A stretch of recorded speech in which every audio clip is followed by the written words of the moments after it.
What are you willing to risk for your conviction? Everybody wants to be everything, so they end up being nothing. Are the things that I'm doing, the things that I'm saying, do they truly resonate with me? What we've become is a society of takers. You have to surround your yes with a wall of no's. Welcome back to another episode of the New Rules Podcast. It's your girl, Breezy, and I am here with Mr. Adrian Crawford. How are you doing today, sir? I am doing well. Yes, I'm doing well. It's a lot going on. You're doing well 3 times. Three, I'm doing well. I just wanted to make sure I was doing well. Oh, you would sound like you were convincing yourself. Could be doing that too. Okay. I could be doing that too. Okay, what's something you're looking forward to? I am really looking forward to this weekend. I'm actually going to go. I will be speaking a few different times up in Philadelphia, and then I get to go to Washington, D.C. to see my daughter, who's in her freshman year at Howard, and so it's her birthday. So I get to go up there. So I'll get to spend a birthday with her, and then I'll spend Are you Monday going to go to there. the club with her? No, I'm definitely not going to the club. You go to a party? People take their parents to parties. No. Listen, I think that is lame. I'm definitely not doing that. I am going to go. We're going to probably go to one of my favorite restaurants, Philomena, in D.C. because she says she wanted Italian. And then we'll just hang out. And then on Monday, I'm in D.C. I love D.C., so I'm in D.C. all day Monday till I fly out. So tonight. So I'm excited about that. I'm excited about what we're going to talk about today. So nice. Well, today we're going to talk about something that we talk about a lot, but we're going to talk about it at an even deeper measure. Yep. We're going to talk a little bit about why we believe authenticity is the currency of the future. So I think to start us off, I feel like there have been, this is a topic that we've discussed for a very long time, but there's been new sources of media that have been highlighting this topic as well. So why do you think that that's happening?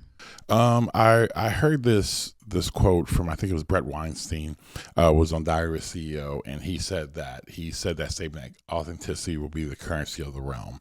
And he was talking about because of AI, because of how AI people can become more and more disconnected from reality. So stuff that's real, stuff that is, that's not, manufactured by an AI bot or whatever. It's just like then something that's pure and authentic is going to be really the currency of the future because people are going to crave it.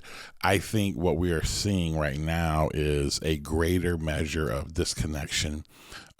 We have lived in what we thought were standing up for certain rights, certain worldviews, and what's happened is that it's built a lot of division. I think what we're starting to see, and it's already been happening, it's just becoming more and more evident on every side, whatever you see. And again, I hate to say just political, it's just like worldview, with how you view the world is that I think what people are starting to see and is that this stuff is just driving people to sides for their own power plays. And you're just seeing a real disconnection where people will say one thing, but their lives are completely different than what they actually say. And that's becoming more and more. And honestly, the scary thing for me is becoming normal. Like, even though it's always bad, but when we were growing up, it would be like people would portray, they may have some secret things hidden over there, but it wasn't like they were just blatantly like, I'm saying this one thing and then you're going to blatantly see me actually my life live could be completely different. And I think people are seeing the disconnect of that. And I think people are going to even want something more real in the future.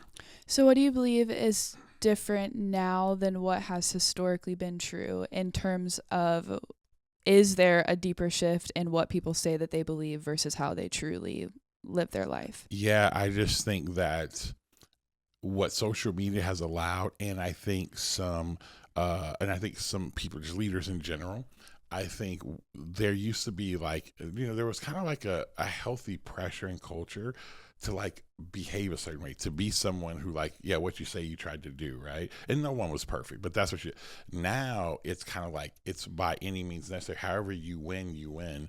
And if you say whatever you want to do, live however you want to, I just think now it's just portrayed out there even more, Mm-hmm. And again, do I know a lot of this stuff was happening behind the scenes for people? Absolutely, this stuff was going on. But it's just now so much out there in front of people via media that it's become normal. Mm-hmm. And so when you start to normalize, inauthentic, things not being authentic, it just begins to be more and more of a fracture, and it begins to build more and more what I believe a very shallow and a very fake and kind of like very shallow like fabric of a society. So do you think that technology advancement is the primary reason why the need for authenticity is becoming more urgent? Yeah, I do, because I think that the more technology advances, what technology will do is it will allow you to enhance whatever type of life you want. I also think what technology is doing, which some of this is good, is to try to make our lives more comfortable, try to make our lives easier. But to be authentic, a lot of times, it's a lot of hard work. I mean, you think about someone who, they talk about like Leonardo da Vinci painting like Mona Lisa. Like he worked on Mona Lisa to the day he died, just years and years trying to perfect their smile and things like that. That was a lot of hard work.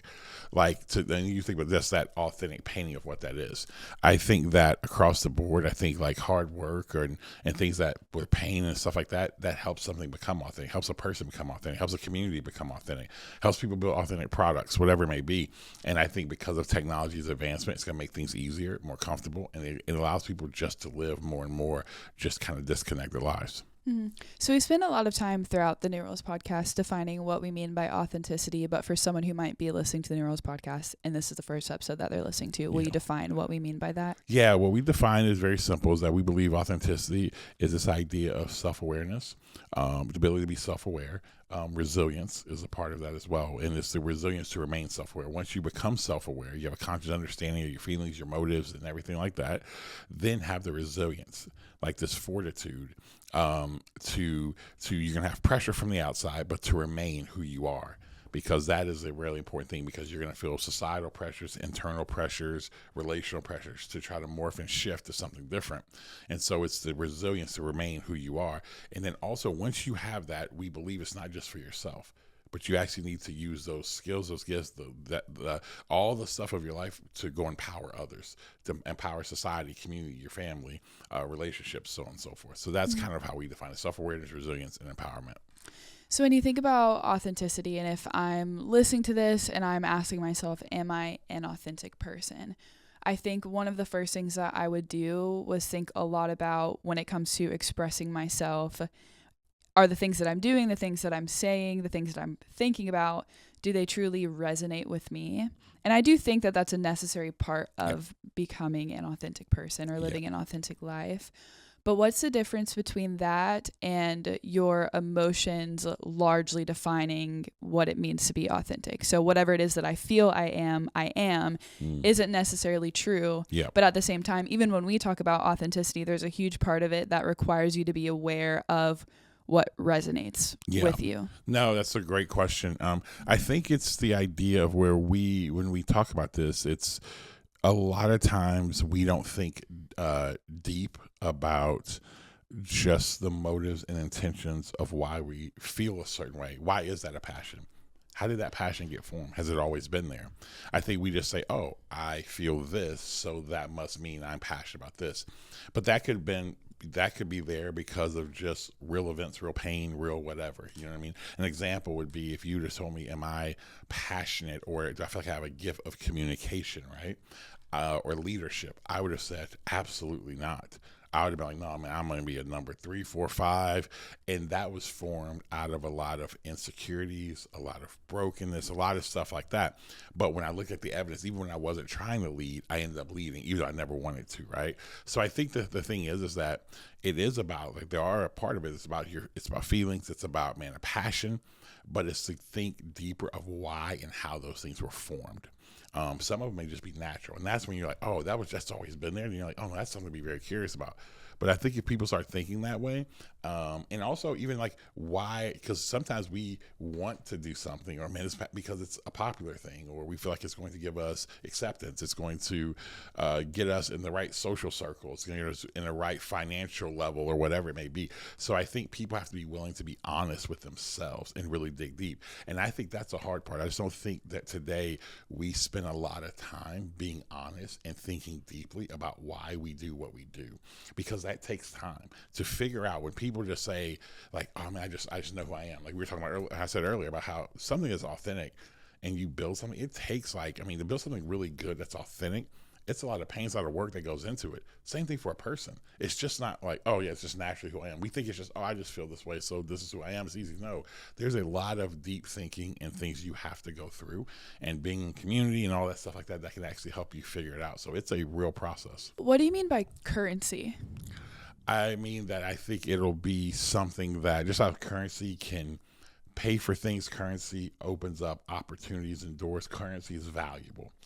Authenticity will be I believe, the most valuable thing in our world coming up, because of how many things will not be authentic. So, I mean, we're already seeing this. I mean, I think about after the assassination of Charlie Kirk, there was a video of President Trump that came out where he was talking about it, and where he was talking about the assassination, whatever. And a lot of people felt like, oh, that's AI. So now stuff that we would never think would ever be fake, right? It's like, oh, was that fake? Was his hands moving? Were they not moving? He does this. I mean, there's so many videos out there. And so there's going to be a lot of more fake things. And so I think when people actually experience the real, like, they're going to desire that. And that's going to be valuable to people when they experience real things. So I think one of the things that we believe that you're kind of just explaining is that we do truly believe that humanity craves authenticity. Yep. They crave originality, uniqueness, people who are kind of aligned with who it is that they've been created to be. Yep. I'm trying to figure out how to ask this question. I don't know exactly how to ask it. But what does it feel like when you experience someone or something that is authentic, that tells you that it is actually truly authentic? So this is going to sound very just kind of, I don't even know even now, I don't even know the words to use for it. But like, when I've been around people who are really authentic in a certain part of their life, it feels like it's right with the world. I tell people, it feels like heaven. Now, what I mean by that is that it just feels like, when I think of heaven, I think of like all that's right. It just, I mean, like, from there's like, you're not anxious. It just like this, it just feels this the way it should be. When I'm around people who in moments act out of authenticity, or they're operating their call, or they do this, you're just like, oh, I've been there. I'll give you an example. Like acting out of what they do. Like, I went to see Celine Dion, right? This is years ago. I never knew that you saw Celine Dion. Yeah, I did. I went with Wendy and so I took Wendy there. Wendy has a killer concert lineup that she's attended. She's seen Michael Jackson. Yeah, she's seen Michael Jackson, Janet Jackson, Beyonce. I mean, Kendrick Lamar, SZA. I'm like, dude, your boy's over here just like struggling. Anyway. Yeah. This is not even related to this topic, but we just have to say there is a time that you were going to go to see Jay-Z. Oh, and I had to give it up. You didn't go. I didn't go, but I did see Jay in Atlanta, and I told people right now, and this will get back to the part of Jay. Everybody's talking about he's making the music. I don't care.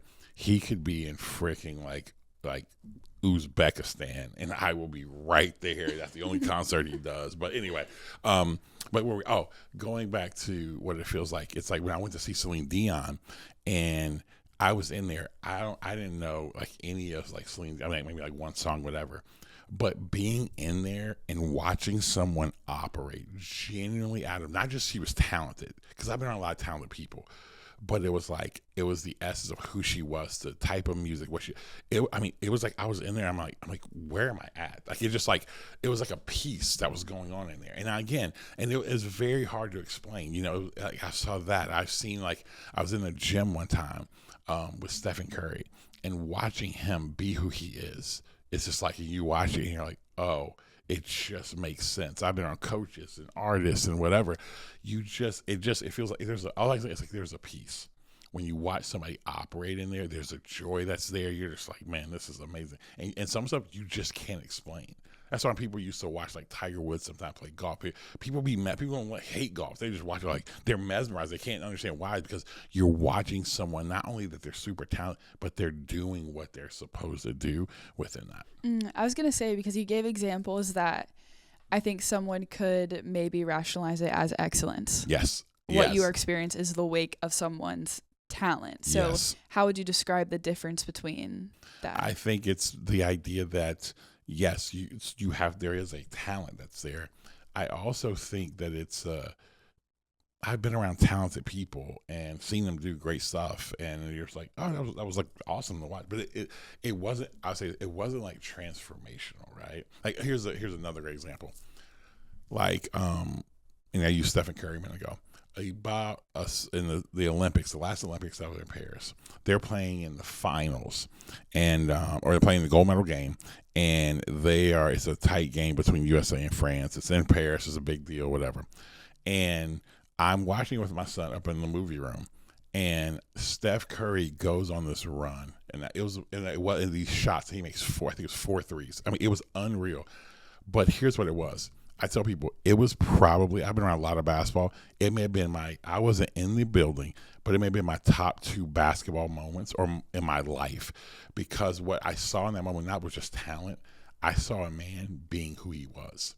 Like yes, he was excellent. It wasn't about the shots he made, just how he did it, the confidence that came with it, he's kind of irrational with what he does. Even the way he would go to the crowd, and it was all him. And so it was way more. I've seen guys make 3 or 4 threes at the end of a game, but on that stage and on those things, and it was all out of watching his personality. And he was having fun doing it. It was just like it wasn't even he was out there like, I got to win this game. He was just like, no, this is just who I am. And I think that's the difference. You can just feel it when someone's doing something that is it's so in line with who they are. Why do you think that it's so moving for us to experience someone who, one, truly understands who they are, but also the next thing would be really accepting it? I think it's really important because, and now this goes to like my actual worldview in life, my biblical belief is that, because I believe human beings, I believe like in the origin story of the Bible, I believe human beings, that's how we were made.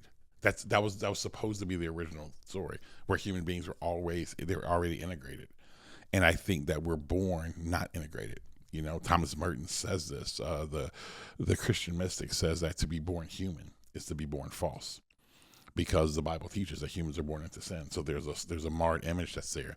And so I think why I say heaven is because when I see somebody like literally get connected to themselves, it's a glimpse of how it was supposed to be. And so that's why I think you should experience that, because I think that's how the world should be.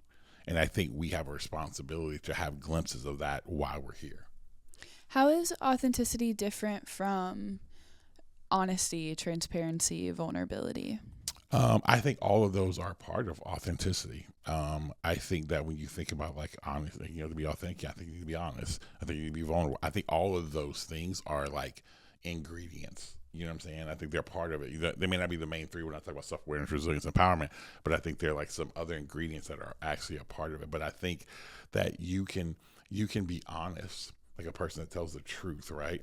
But still, in being honest about certain things, not line up with like your skill set, because all those things go together. You can be honest and not give power away, not use your gifts to give power away. So that's what I think is the difference. Because I think when you're really, because here's what I say, when you're really operating authenticity, you are so connected to who you are and what you're supposed to be. There's not an end to it. So you will give it away. There's not an end to it. I think we have such a scarcity mindset in our culture today that because we're not authentic. So when you live fake, it's only going to last for so long. When you know that, man, I could do this for days. Like a great example would be, again, going back into music, when you mentioned Jay-Z earlier. It's like when I went to his concert, he was up there. All he did was play songs. He had this because Timberland was actually his DJ on this concert, and so Timberland was up there, the famous producer, and he went through this round of like 10 songs of just only Timberland songs, and I totally forgot. I'm like, oh my God, and they all were like hit after hit after hit, and then he made this statement. He's like, I can do this all night.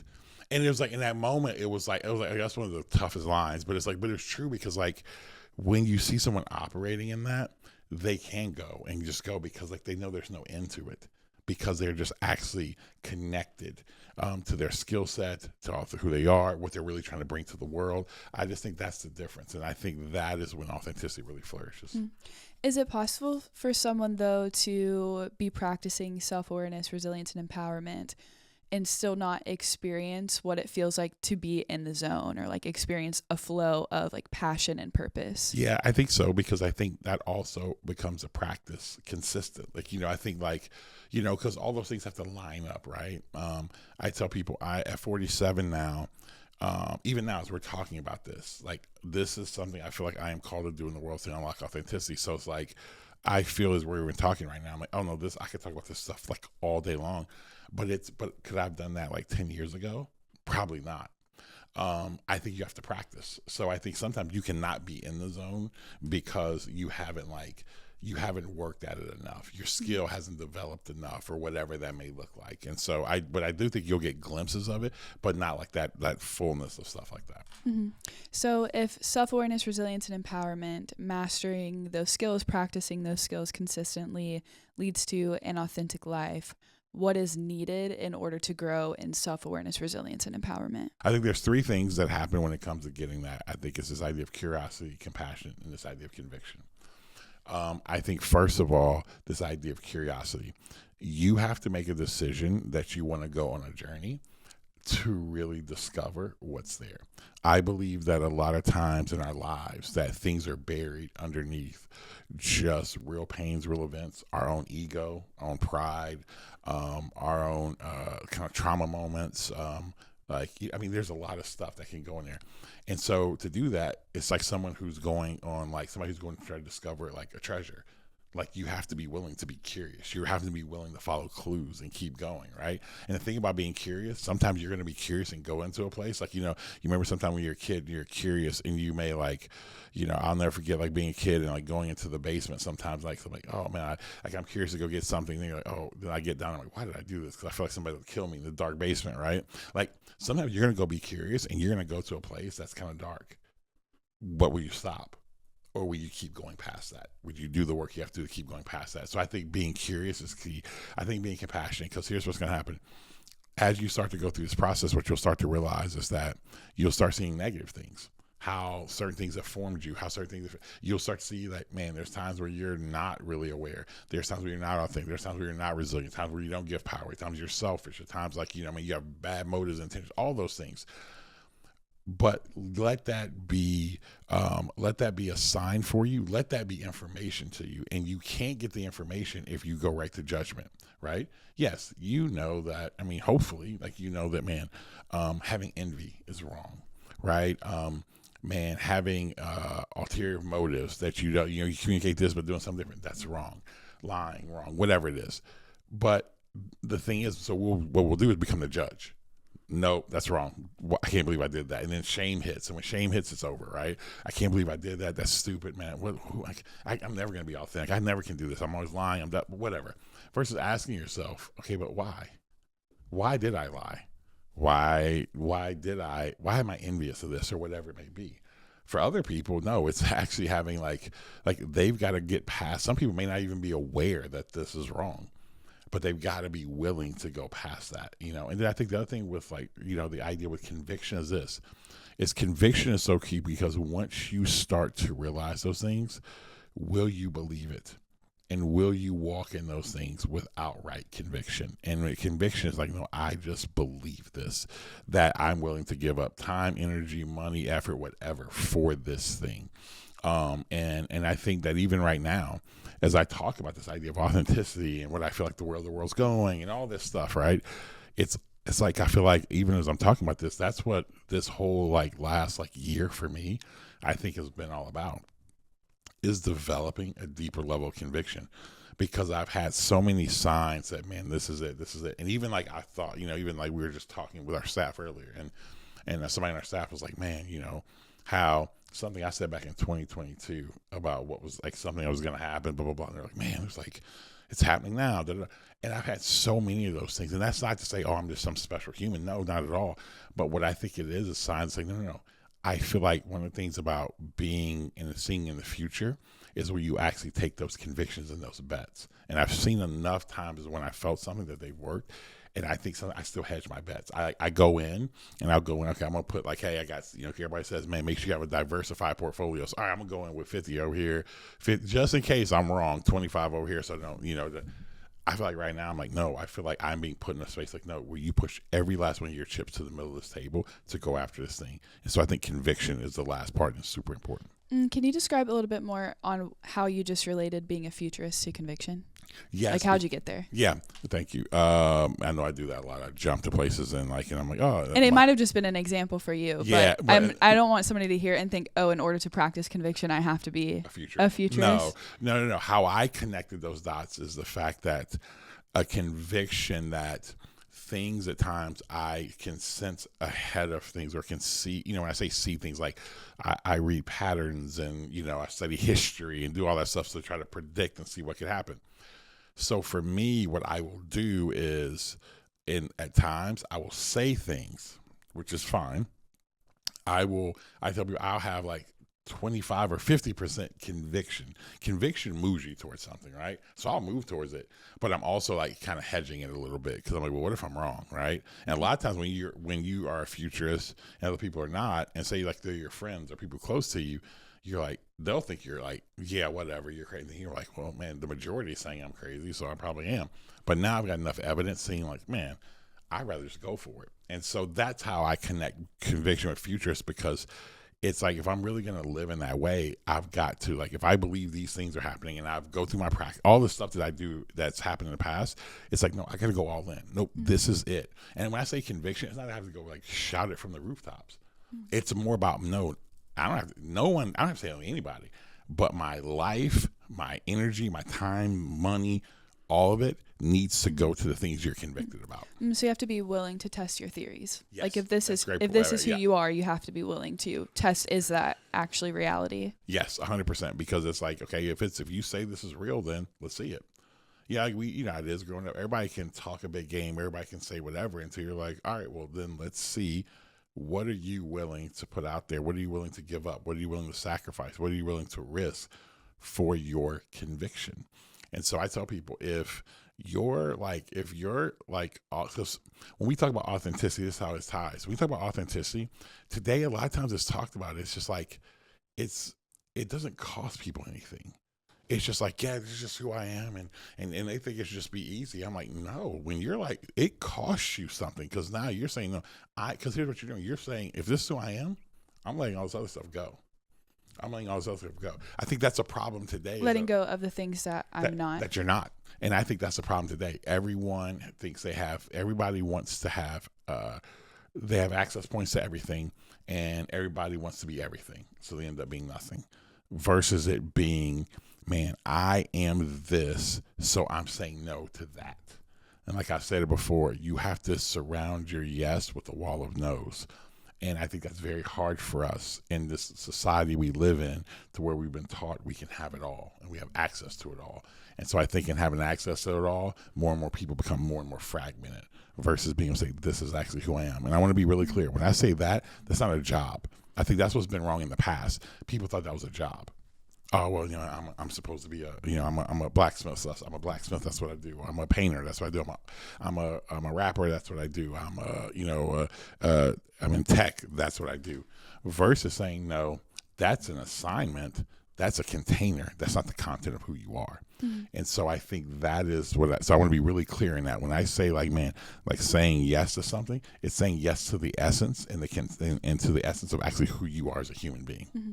So you create a very clear differentiation between what it means to be authentic and live an authentic life from roles that you're supposed to fulfill in any given moment. Yes. So I know we give the example of a job a lot, but that's true for, do you want to be a parent? Are you supposed to be a parent? Yep. And what it looks like to be a parent, that role is a role, but how you play that out would be based off of your authentic self. Absolutely. I think today, why parents I really struggle with a lot of the conversation around parenting, because people are very judgmental. We're judgmental in general as a culture, but people are very judgmental toward like parenting and how people should parent and what they should do.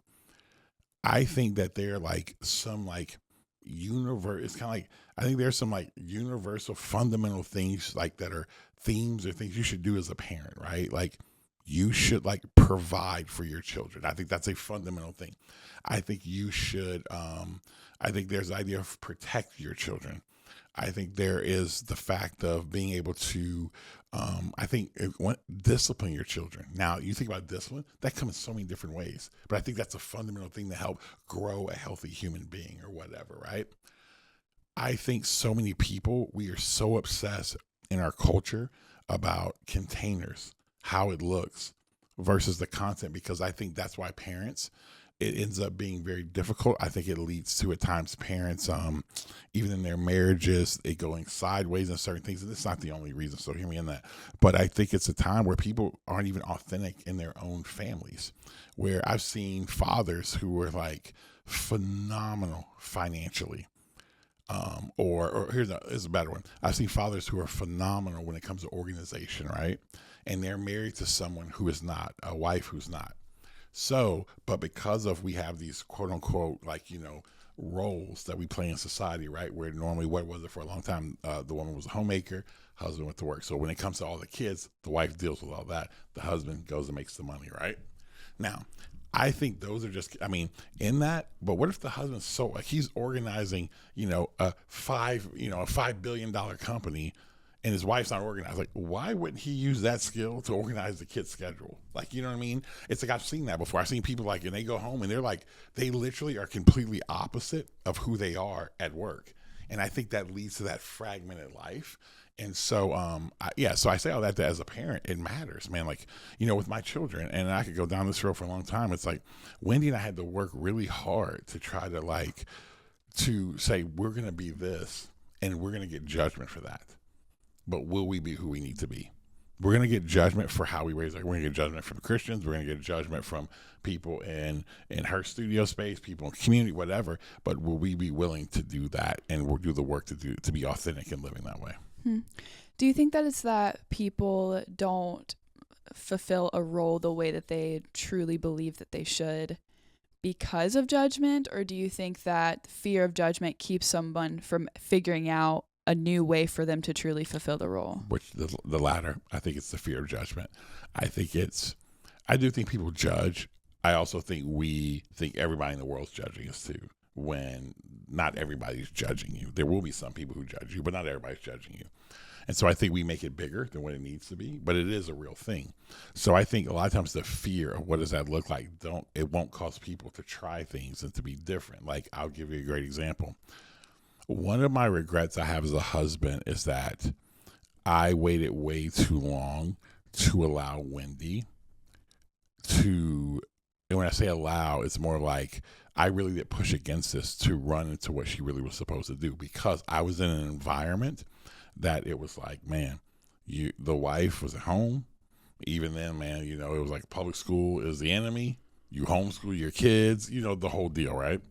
And I was like, okay, because what did I know? I saw those people. Okay, I think that they have a good marriage, so I want to have a good marriage. So I'm just going to follow the blueprint. But it was completely not for Wendy and I. Dude, we tried to do the homeschool thing. We're like, thank God we got out of that, because our kids, like, none of our kids would be going to college if we were the ones that trying to last thing you want me to do is educating a child. You know what I'm saying? And you always knew that you should never do that, or you came to the realization of that? I came to the realization of that one day, because it was like I started seeing how it was literally suffocating Wendy. Like, I watched how it was just like, she was miserable.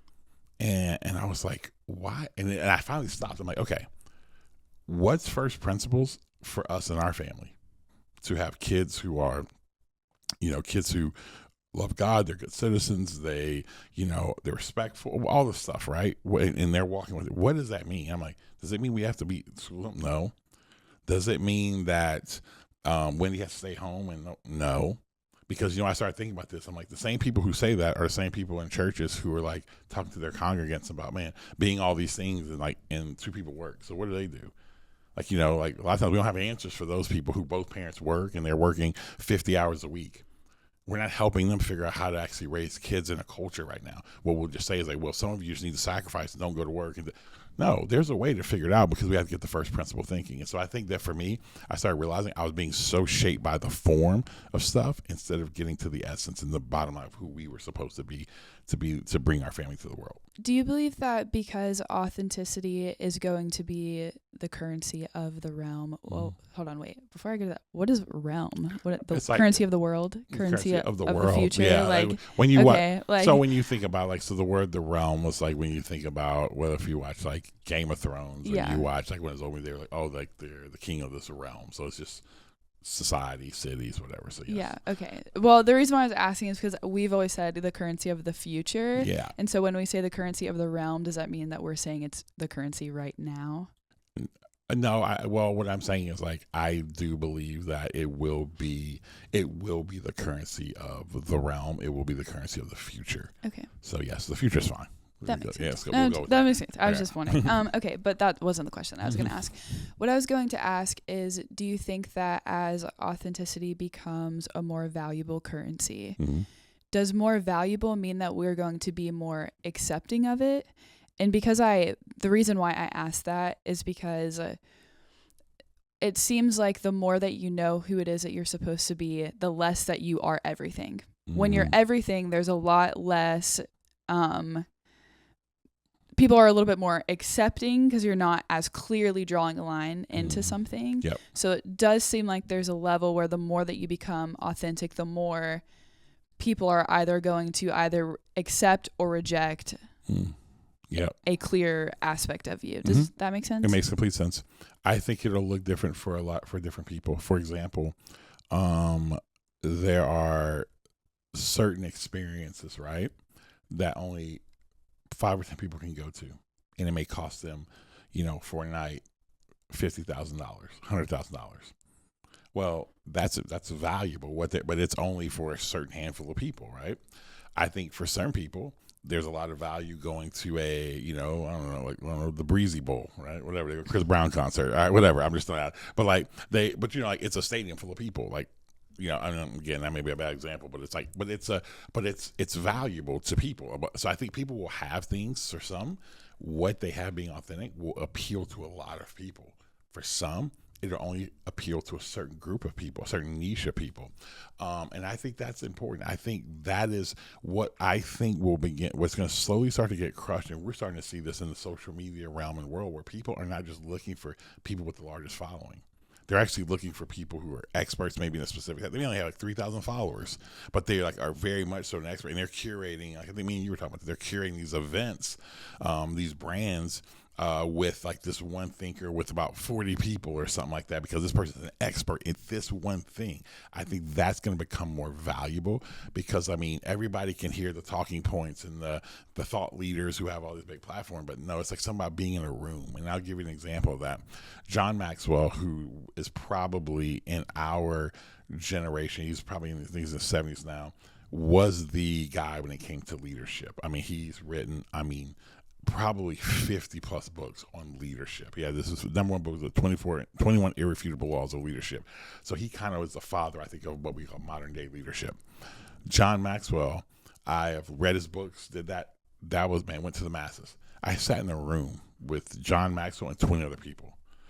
The level of value in that room, because what I got to see in that moment was that not only why I can understand why his books were so powerful is because when you got in a room with him, you could see like, no, he's very thoughtful in this. He has really he's really worked through this. There's something different about what he does. And I got even more value being in a room. Me being in that room was worth every penny it was to be in that room, because of it wasn't just only the information I got, but I caught something. And that's why I tell people, when you are around someone authentic, it's not only what's taught, it's really what's caught. You catch a different vibe when you're in a room with somebody. You walk away and it makes you want to lean in more to not what they were doing, but to more of who you are. When I get around people who really are like integrated that way and are really authentic, I'm like, man, it doesn't make me want to be like, oh, I want to be like them. It's like, oh no, I want to be like them in the sense of with my skill and my gifts. How do I lean in more like that? Would you say that that's the empowerment piece happening real time? That's a great, no, that's actually, I've never thought about that, but that's actually right. I think it is the empowerment piece because, when you're around someone, it should motivate you to want to live more. And when you say authentic, more integrated, not to live separate, but to live more integrated. I mean, just think about that. Like the peace you have when you are just, if you could just even Bri, if we could get to like 50, 60% of our day, just living integrated, like being in a room and not trying to be something else because all of a sudden someone says something, you feel some type of way, so now you start acting a different type of way. Or just being able to be in a room like, what, man, I really don't know that answer. And you feel fine because you know what, man, that's not my skill set. Or being in a room, but when you do, or when what you do well, you speak up and you're confident in that. Like what that does when people live that way, it just changes things because when you do not live this way, what you'll end up doing is when you don't find the integration, you will find, so just imagine like pulling something apart, you will find other things, other people to try to fill that void. But when you're integrated, you are so good with yourself, you don't have to take from others. You're able to give. That's the thing. I think we live in such a world that's so not integrated. So what we've become is a society of takers. We've become a society that just takes from people. We take information from social. We take worldviews over here. We try to we take people's their identity and all this stuff. And instead of being those who are givers, because you give when you're okay. I'm good because I know who I am. I know what I'm doing, and I'm willing to give stuff away. I think that is where society has to go. I think that's become a thing that's starting to tear down the fabric of our society is people take. They just don't give. Like when I hear leadership today, and it doesn't matter what side of the political aisle or whatever you do, I just hear a bunch of people trying to take people, when they don't talk about what they do well. They just talk about always what the other side does not do. So what they're doing, they're trying to take their reputation, dignity, whatever down. And I think that that's a problem. The problem when you're like, man, no, that's what made Apple so good for so long. They didn't ever talk about the competition. That's what made Simon Sinek, his book, the Start With Why, and his whole thing that he has, like millions of views on YouTube, is because what he did was he worked with one company. And I think it was either Gateway or Dell or Microsoft, whatever. And they always talked about the competition. He went to Apple. They never mentioned the competition. They literally like, this is what we do. That's where I think the world needs to get to, is where people are like, I don't care what you do. Now, again, we speak up for what's wrong, all that stuff like that. But you're like, but I'm not doing that to elevate myself. If I push against something, it's because you're stripping from people. But for me, I'm going to focus on what I do really well. And I think if you can do that and people can start doing that piece by piece, I think you start to see a society that begins to flourish again. Mm-hmm.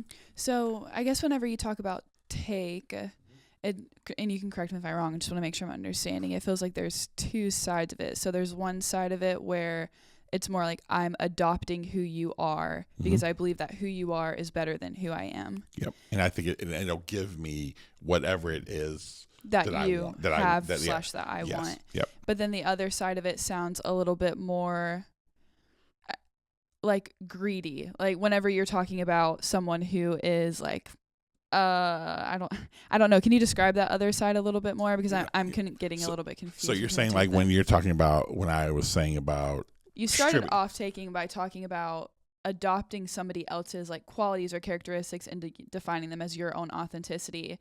But then it also started to weave a little bit into what it's like to a political commentator who is communicating something so that they can steal your thought, your frame of mind, sounds different. What they're doing is what they're trying to do is so somebody has a reputation, whatever.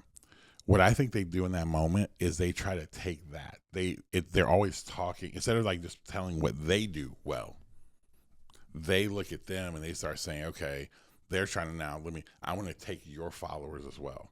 Those people who follow you. So what do I have to do that? I'm going to now strip down your identity, who you are, your reputation, whatever, versus saying, I think you should have healthy debate in a room and talk through it. I don't agree with that. But I think there's something about when you just say, this is what I'm going to do. whatever. And this is why I tell you, the work proves itself. That is the problem right now I believe, especially here in America. We have such a lack of leaders because when you really lead from an authentic place, the work just proves itself. That's it. The work proves itself. We now have a world to where people have to do all these gimmicks. They have to create such hatred. They have to strip things. I mean, they have to like defile people. They have to be all this stuff because honestly, I just don't think they're that good. I just don't think they're that good. I think when you're good, I don't have to, I'm just me. And you do what you do and you're going to create and you're going to make. I think that's one of the things. And again, I think whatever your take is on Elon, I think that's when Elon started to lose some of that stuff. When Elon was just being Elon and was like, man, I want to go after this thing. First principles. Dude, the level of stuff he did, it's unreal. As soon as he started jumping into X and getting into this political thing and starting to play that game, that's why he goes from like being this person that everybody's like, yeah, man, this dude's weird, but like, yo, dude, he's amazing. Teslas and all this stuff, and everybody's like, man, this is great. To now, like, he became like this pariah of society because he started trying to play a game that was not the game. He was good with him.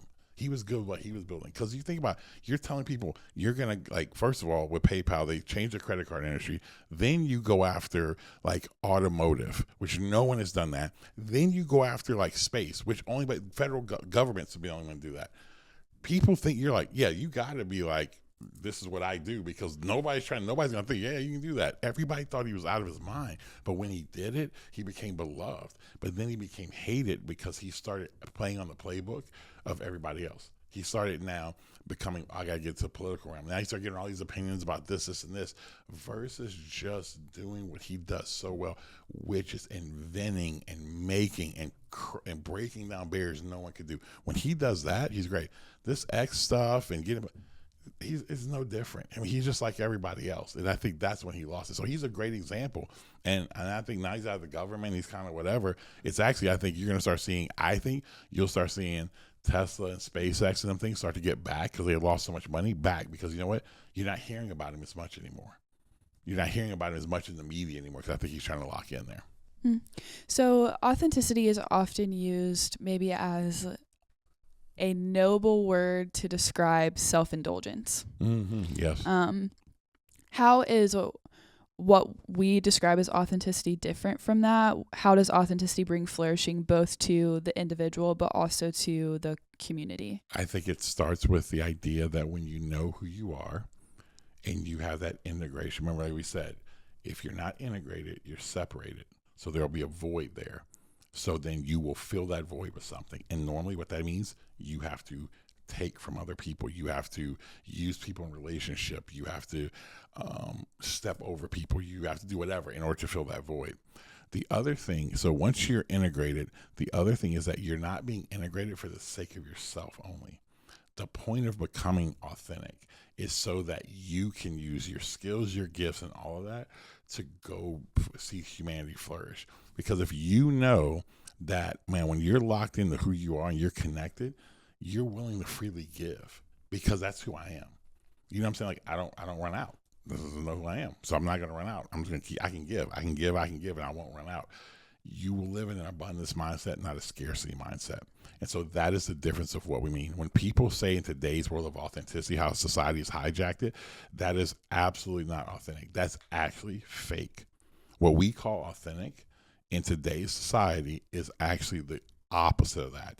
Of what we would say is whatever you think, whatever you feel, whatever you desire, whatever your proclivities are, you just go after. That's being authentically you. It's absolutely not. That is absolutely being a false you. And that's one of those places that leads you to become a slave to all those things instead of being free. When you walk in authenticity, there's just a freedom that's there. When people live however they want to, you watch them. They're just a slave to that stuff, versus when you are walking that and people are better. When I see people do this, they aren't better. But I see the other side of it, when people walk in authenticity than what we're describing, society just gets better, friendship gets better, marriage gets better, relationships gets better. And you know what? They actually have joy in their life and what they do. Hey guys, I hope today was actually helpful for you. I truly enjoyed talking about this because when we talk about this idea of authenticity, I really do believe that this is my purpose in life, is to unlock authenticity. And in that, it has been a journey to get to this place. And here's the other thing I know about authenticity. I will never see the fullness of authenticity 100% on this side of eternity. I know that. But I do believe that every day it should be more and more of a step toward becoming more and more connected, more and more authentic. Because when we are, here's what you start to realize. You become someone who's a giver to society, one who helps society flourish. And we're seeing our world right now seeming to go mad and seeming to be more divided. The answer for the future and the currency of the realm will be men and women who are willing to walk authentic lives. Until next time, keep writing new rules.